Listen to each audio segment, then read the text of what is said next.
isa sa pinakamahalagang bagay ng tugtugan, kung tawagin nga, heart of the band, yung drummer.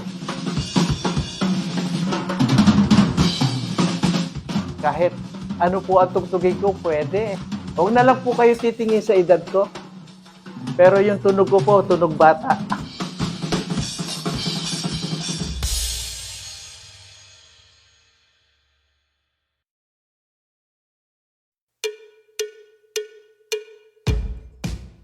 Marami pong mga banda nung araw na hinahangaan ko, napakagaling po nila. Gustong-gusto ko rin pong maging parang sila at saka po yung mga napapakinggan ko pong mga tugtog.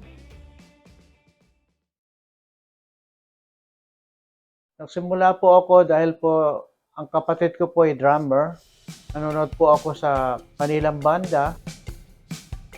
Nagpaturo po ako sa aking kapatid bilang isang drummer po. Pinangarap ko rin po yun.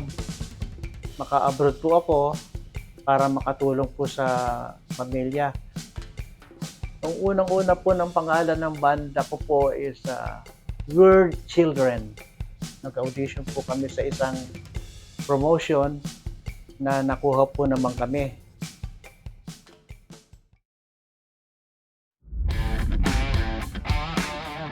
So, nakapunta po kami ng Vietnam.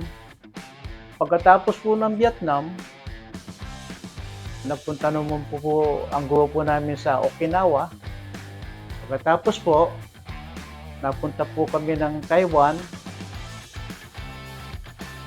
At continue na po yung aming pag-asenso ng grupo ko po. Hanggang sa umuwi po ng Pilipinas, ulit, nagkaroon po ako ng oportunidad doon na 1974-75 po. Kinuha po ako ni Mike Hanopol. Yun po, nakaranas po ako ng recording at sumikat po naman yung aming mga kanta na ni-record. Yun po ang the best na experience ko po.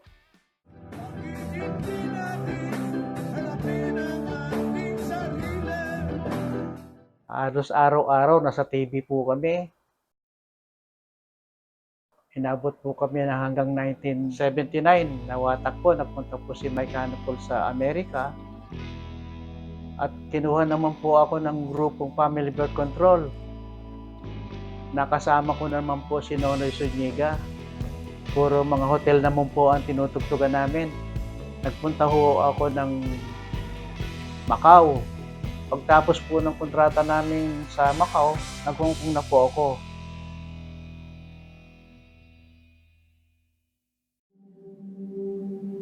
Mahilig po ako manligaw kung sino-sino. Marami rin pong mga tagahanga. Mahilig po magsugal. Inaabot po ng inuman hanggang madaling araw. Hindi na po ako nakakatulong sa magulang ko dahil natututo na po ako ng bisyo. Ang galing ko nga po mag-drum pero hindi naman ako makaipon.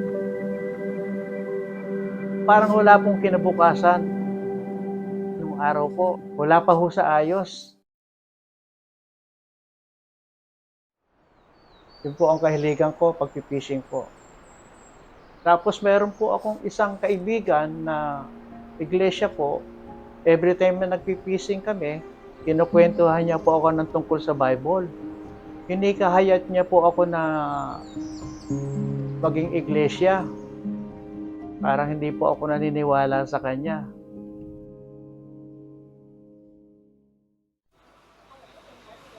Hong Kong karaoke bars like this one are usually bustling with amateur singers, but government advice to avoid crowded Dumating po yung SARS time customers away. na talaga na pong wala na pong kabuhayan talaga dito. Naging ghostan po yung Hong Kong.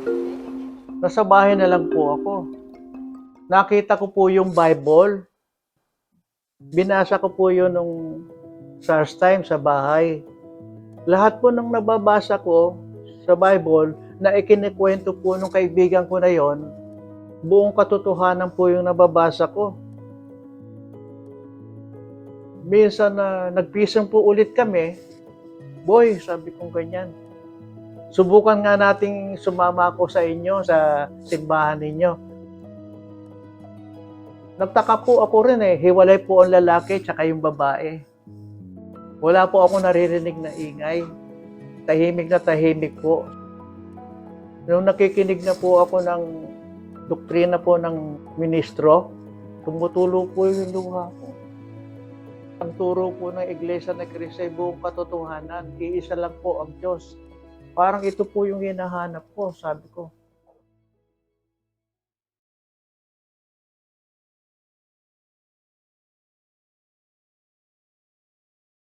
Ang sabi ng Biblia, pagka ang tao nasa bayan ng Diyos, ano raw ang katangian? Hindi lang mapalad, kundi ano? Maligaya. Maligaya. Sapagkat yung lahat ng pagpapala na nakalaan sa kanila mula sa ating Panginoong Diyos, matatanggap nila pagka sila na malagi sa kanilang pagkahirang sa loob ng bayang kinikilala ng ating Panginoong Diyos.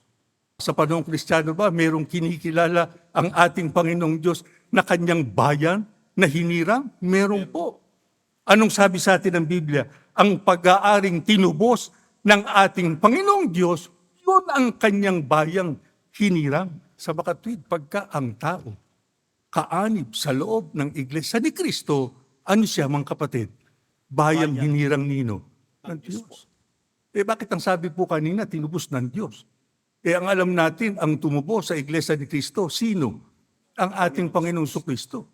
Siya ang kinasangkapan ng ating Panginoong Diyos para yung kanyang magiging bayang hinirang sa panahong Kristiyano ay maging karapat-dapat. Kaya sa pamamagitan ng ating Panginoong Kristo, natubos ang Iglesia ni Cristo. Kaya ang Iglesia ni Cristo, napakahalaga na ang tao mapabilang dyan para sa kilalanin ng Diyos na kanyang bayan at yung mga ipinangako ng ating Panginoong Diyos na napapabilang sa kanyang bayan ay kanilang matamo. At tayo naman, nakaanib na sa loob ng Iglesia ni Cristo, ano dapat nating gawin? Huwag na tayong hihiwalay. Huwag na tayong aalis. Huwag tayong papayag na mapinsala ang ating pagka-Iglesia ni Cristo. Sapagkat ito ang magiging dahilan para tayong makatiyak hindi lamang ng mga pangako ng ating Panginoong Diyos, kundi lalo na yung kaligtasan. Ibang-iba po talaga ang Iglesia ni Cristo. Tunay pong relihiyon. Lahat po ng itinuturo ay nasa banal na kasulatan.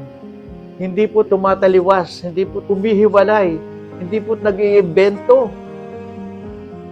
Sabi ko rin sa kaibigan ko, sige, sabi ko, papasok na akong maging Iglesia ni Cristo. Na-bautismuhan po ako noong 2006, January 28 po. Masaya po ako dahil Iglesia ni Cristo na po ako. Hindi pala basta kabilang ka lang sa bayan ng Diyos. Kinakailangan makita sa iyo yung uri ng pamumuhay ng tunay na nasa bayang hinirang ng ating Panginoong Diyos. Ano raw ang kinakailangan, mga kapatid? Yun anyang mga taong yon, ang kanilang landas, ano raw? Walang kasalanan. Oo. Ang mga taong makagagawa na sila ay hindi magkasala, meron anya silang personal na integridad. Kaya tayo, mga kapatid, gusto nating ipakita sa Diyos na tayo ay karapat-dapat sa kanyang mga pagpapala. Lalo na sa kaligtasan sa araw ng paghuhukom, ay kinakailangan. Sundin natin ang kanyang mga kautusan. Huwag tayong papayag na nalalabag natin yung mga kautusan ng ating Panginoong Diyos. Kaya tayo, hinahanapan tayo ng kasiglahan din. Dapat, lalo na sa panahong ito, kahit na ano pang ating nasa sagupa, maging masigla tayo. Ano dahilan? Yan ang makapag-iingat sa kanilang kahalalan. Yan ang makapananatili sa bayang hinirang ng ating Panginoong Diyos. Buong pamilya ko po, binabato po ako, bakit ka nag-iglesia? Sabi sa akin. Marami po akong kaibigan na kinatawanan po ako. Pero hindi ko po pinagpalit yung pagka-iglesia ko. Isa na po ang desisyon ko. Masayang-masaya po ako. Nalaman ko po ang katotohanan na ang tunay na relihiyon ay Iglesia ni Cristo. Kitang-kita ko po sa aking sarili yung pagbabago na magmula po nag-Iglesia ni Cristo ako. Nagkaroon na po ako ng paggalang sa kapwa ko na wala na rin po yung sugat. Natuto na po ako magpo, natuto na po ako manalangin. Ang laki po ng pagbabago ko. Ayaw ko pong mawawaglit yung pagsamba po.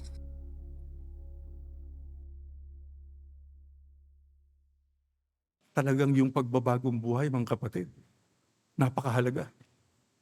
Kaya nga yan ang ating panawagan, di ba? Yung puspusang pagbabagong buhay. Kasi hindi naman kami ang may gusto nun. Talagang yan ang hinahanap ng Panginoong Diyos sa kanyang bayang hinirang. Isipin nyo, hindi ka pala lugi pagka hindi mo ginawa yung kasalanan. Kasi ano raw yung tao na ang buhay walang kamali-mali, ano raw sila? Maligaya po. Mga kapatid, tandaan natin, wala pong masunurin na magiging malungkot. Kasi ang pangako ng Diyos, sila ay magiging Maligaya po. maligaya. Yang lahat ng nangyayaring hindi pangkaraniwan, mga kapatid. Bakit ngayon, sa panahon natin, sabay-sabay na nagaganap?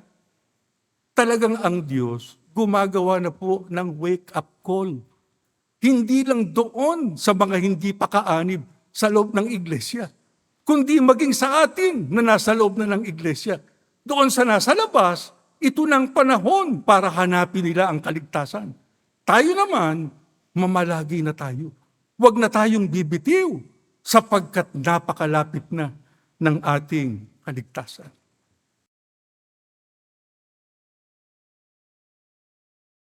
Ako po'y nanunungkulan po bilang isang diakono.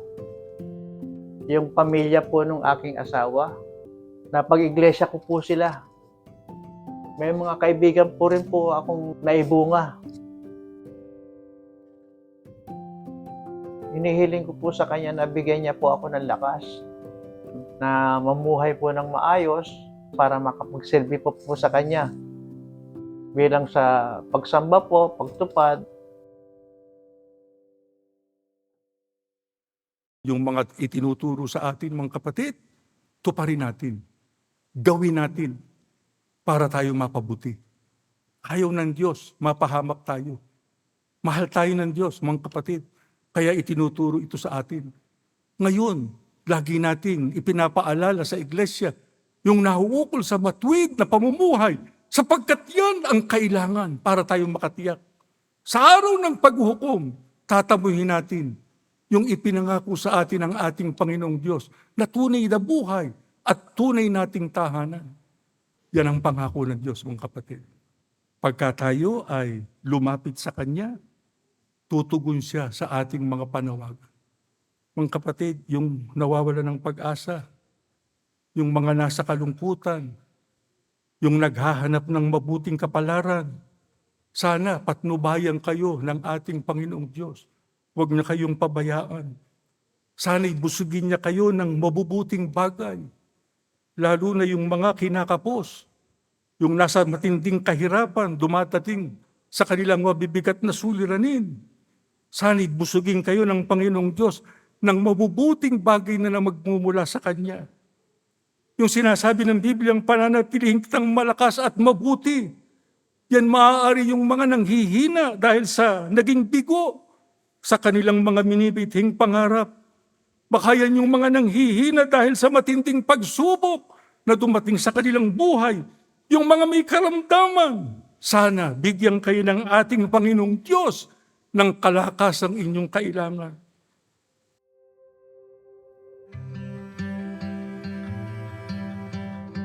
Maraming salamat po sa Panginoong Diyos, hindi niya ako pinababayaan.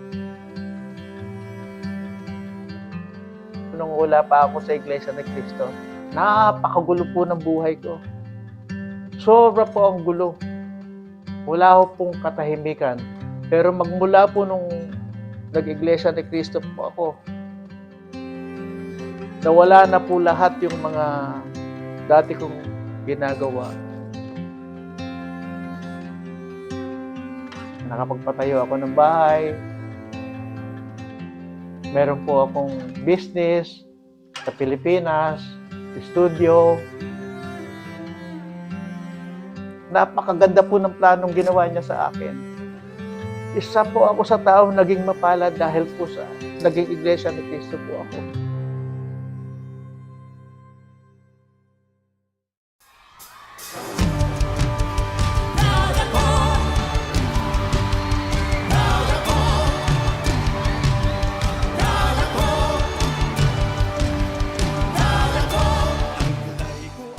Nagkaroon po ng band together dyan sa atin dyan sa Pilipinas. Masaya po ako para nangyari po nung band together. Sana maulit po yun. Napakasaya ko po nun. Yung tinugtog po namin dyan, proud ako bilang Iglesia ni Cristo. Ang ganda-ganda po para sa akin.